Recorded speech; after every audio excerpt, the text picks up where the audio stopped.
Hello, it is Foundation Friday, February 21st, 2020. Steve Cypress here with another in our multi-part series on J. Paul Getty's fantastic book, How to Be Rich, written near the end of his life over 50 years ago when he was the richest man on earth.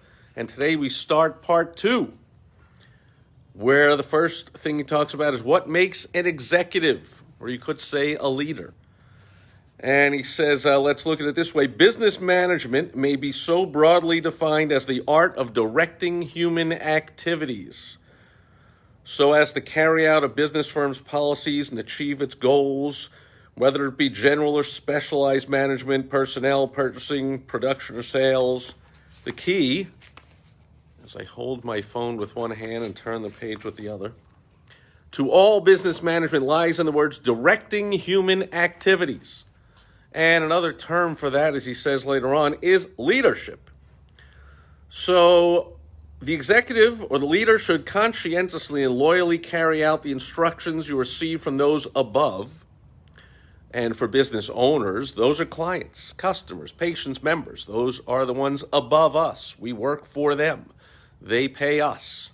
Similar to the old government of the people, by the people, for the people, which has vanished, at least here in America. It's governed by tyranny. They believe that we work for them and we have to do what they say. But in business, can't function like a government. Okay, we can't act like we tell our clients my way, the highway. We have to realize that we work for them. They are our boss.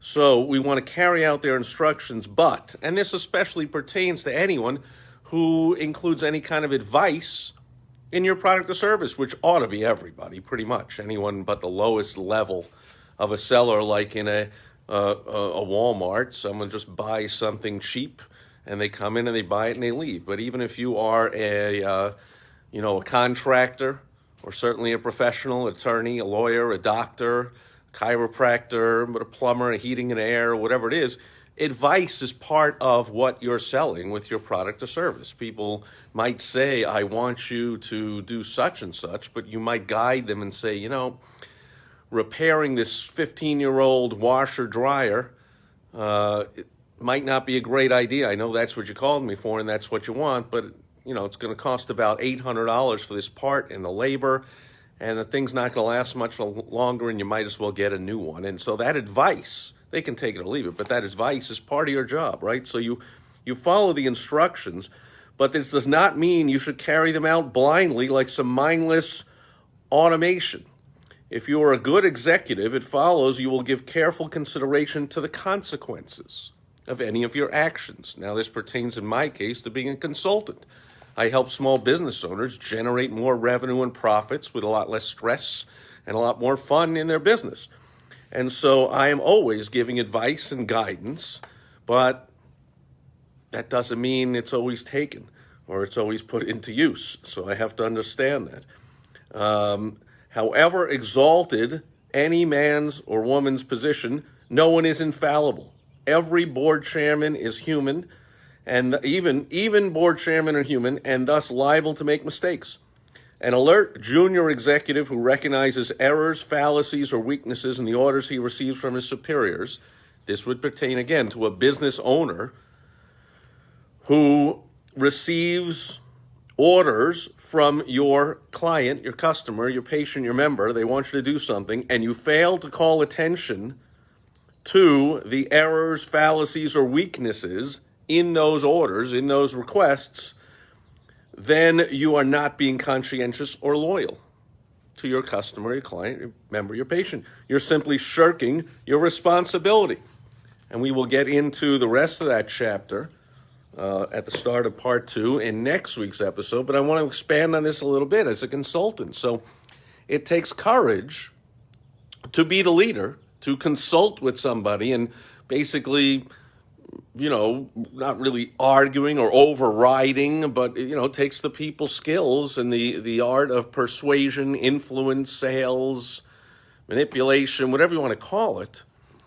You've got to learn how to influence people so you don't come off like the I'm just thinking of the old computer guy. I was talking to somebody about this yesterday, and on yesterday's video, the old computer guy from Saturday Night Live, Mr. Arrogant Computer Guy, not quite as arrogant as this Bloomberg guy running for president, but, he's better than everybody, and everyone else is an idiot and a fool, and he treats everyone like crap, and so they call the computer guy over, hey, I don't know what to do, and I'm not, you're an idiot, move over, get out of here. There, see, it's all fixed in 2 seconds, you're an idiot. Who else? Hopefully that's not the type of contractor or consultant or professional business owner you are. You don't act arrogant, even though, of course, you know better. Use your people skills. And I heard a quote, I believe was from Dwight David Eisenhower decades ago, and I still remember it to this day, not word for word, I'll paraphrase, but it was something like leadership is getting others to do what you want them to do because they want to do it. I just love that. It's getting others to do what you want them to do because they want to do it. That's real leadership, not getting others to do things because you order them or you put them at gunpoint like the government does, and you tell people that's what you do or else. It's not the greatest way to lead people inside your business or outside your customers, your clients, your patients, your members, your suppliers, people that you're dealing with in any way in your business. It's just to order them around. It's to get them to do what you want them to do because they want to do it. In other words, to use the art of persuasion to get them to realize that what's best for them is what's best for them. And as a consultant, it happens, in my case, all the time. So it takes courage to be that leader and let people know that, you don't care about them if you don't let them know when they're screwing up and they're doing things wrong and they're making a mistake.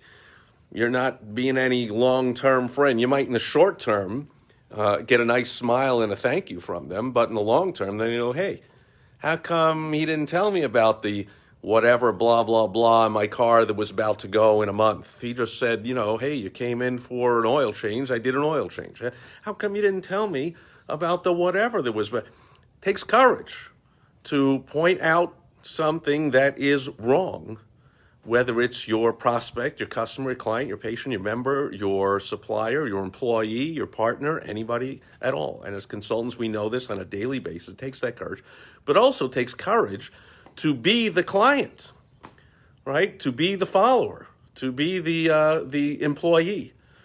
As J. Paul Getty is pointing out, takes the courage to get those orders and to understand whether to carry them out or whether to confront the person on what you believe is not a great order. Now, that takes courage. It doesn't take courage to simply behind their back ignore what they say, which is what happens in a lot of cases with clients of mine. I speak to my clients, almost one or more clients every day, and we have great heated discussions. What we should do this. Well, I'm not sure. They're okay. Well, how about this? And we have a nice discussion.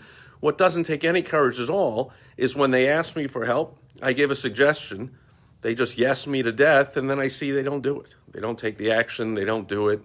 That doesn't take any courage at all, and that's a road to failure. So have the courage to confront someone whose advice, whose orders, whose urgings, whatever it is, whatever you want to call it, are contrary to what you believe they should be.